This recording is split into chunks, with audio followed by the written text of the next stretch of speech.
How to change language in Shopify Store. That's what I will show you in this video.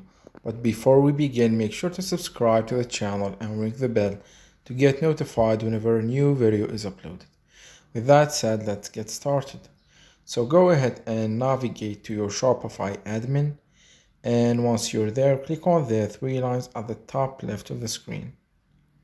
Before I show you how you can change the language, let us verify something. Let me show you the language of my store. Say for example, I go to any page, and as you can clearly see, the language is in English. So let's go ahead and go back, and once you're here, click on settings at the bottom and then scroll down to languages, and you can see the second section says published languages, and you can see that it has English as the default.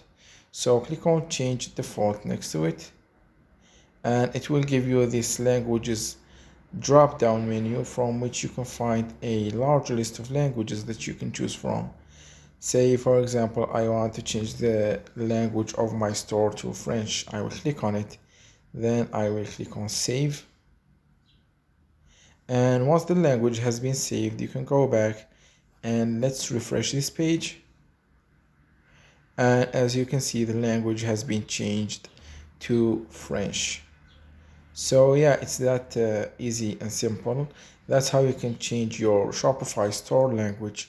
If you have any questions, please leave them in the comment section down below. With that said, see you in the next video.